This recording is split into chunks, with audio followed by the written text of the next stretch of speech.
কখনো খেয়াল করেছেন আমরা প্রতিদিন প্রায় একই কাজ করি, একইভাবে ঘুম থেকে উঠি, দাঁত মাজি, চা খাই, ফোন দেখি, অফিসে যাই। একটু চিন্তা করলে দেখবেন আমাদের দিনের 90% কাজই আমরা চিন্তা না করেই করি। এটাই অভ্যাস বা হ্যাবিট।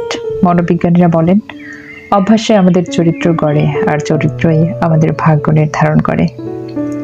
1999 সালে MIT এর এক গবেষণায় দেখা যায় যখন কোনো কাজ আমরা বারবার করি তখন মস্তিষ্কের ব্যাসাল গ্যাংলিয়া অংশ সেটিকে স্বয়ংক্রিয় আচরণ হিসেবে সংরক্ষণ করে। ফলে পরের বার সেই কাজ করতে চিন্তা করতে হয় না।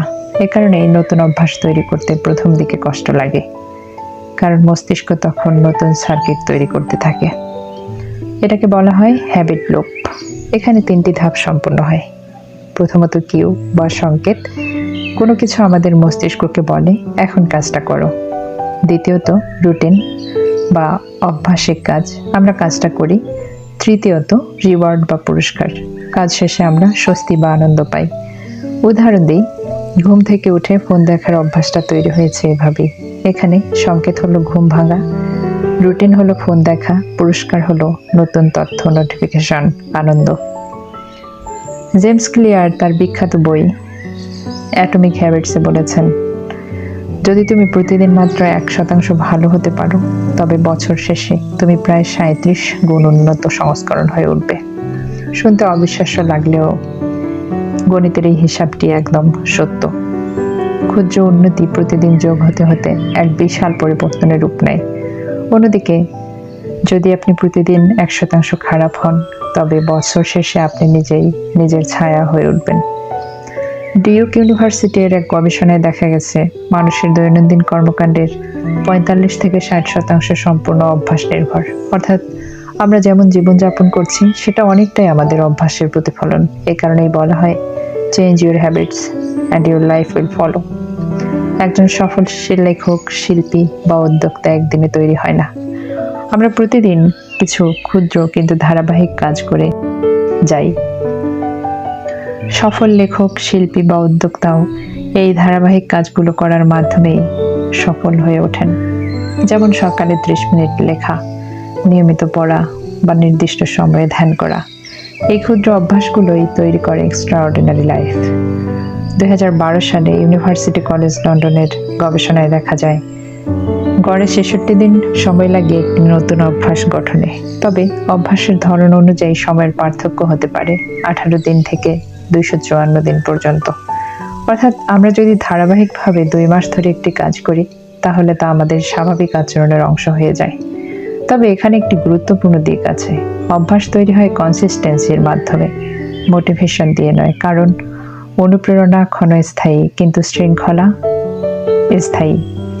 হার্ভার্ড মেডিকেল স্কুলের এক গবেষণায় বলা হয় খারাপ অভ্যাস সাধারণত ডোপামিন রিওয়ার্ড সিস্টেমের সঙ্গে যুক্ত, যেমন ধূমপান, অতিরিক্ত সোশ্যাল মিডিয়া ব্যবহার বা অস্বাস্থ্যকর খাবার খাওয়া। এই কাজগুলো সাময়িকভাবে আনন্দ দেয়, ফলে মস্তিষ্ক পুরস্কার হিসেবে সেটি সংরক্ষণ করে, তাই এগুলো ভাঙা কঠিন হয়। ভালো খবর হলো মস্তিষ্ক নতুন সংযোগ তৈরি করতে সক্ষম। এটাকে বলা হয় নিউরোপ্লাস্টিসিটি। অর্থাৎ আমরা চাইলেই মস্তিষ্ককে নতুন অভ্যাস শেখাতে পারি, যেমন নিয়মিত হাঁটা, সময় মতো ঘুম, বই পড়া বা লেখালেখি। তাহলে আমরা কিভাবে ভালো অভ্যাস গড়ে তুলতে পারি? প্রথমত, স্পষ্ট লক্ষ্য নির্ধারণ করা। আমি নিয়মিত পড়বো না বলে বলুন, আমি প্রতিদিন সকাল 7টায় 20 মিনিট বই পড়ব। স্পেসিফিক গোল মস্তিষ্ককে পরিষ্কার সংকেত দেয়। দ্বিতীয়ত, ছোট থেকে শুরু করা। একবারে বড় পরিবর্তন নয়, ছোট ছোট পদক্ষেপ নিন। দিনে মাত্র 5 মিনিট লিখুন, 5 মিনিট হাঁটুন। ধীরে ধীরে মস্তিষ্ক নতুন ছন্দে অভ্যস্ত হবে। তৃতীয়ত, ট্রিগার তৈরি করা।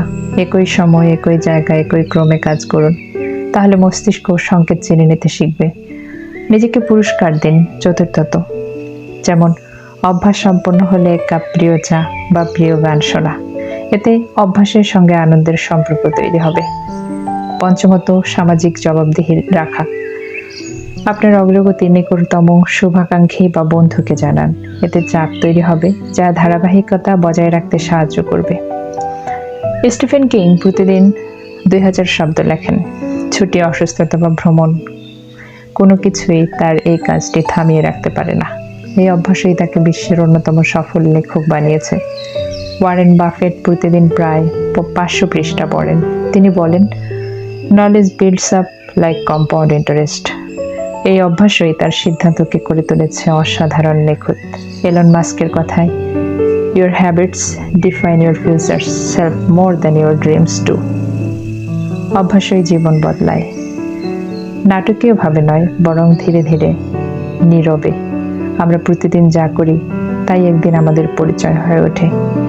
তাই আজ থেকে চেষ্টা করুন ছোট ছোট পরিবর্তন আনার। হয়তো শুরুটা 1 কাপ চায়ের সময় 10 মিনিট বই পড়া দিয়ে হবে, কিন্তু একদিন সেটাই আপনাকে বদলে দেবে সম্পূর্ণ মানুষ হিসেবে। মনে রাখবেন, আমরা আমাদের লক্ষ্য অনুযায়ী বড় হই না, আমরা বড় হই আমাদের অভ্যাস অনুযায়ী। এরিস্টটল বলেছেন, we are what we repeatedly do. Excellence then is not an act but a habit. কেমন লাগলো স্কেচটি জানাতে পারেন, চাইলে চ্যানেলটি সাবস্ক্রাইব করতে পারেন।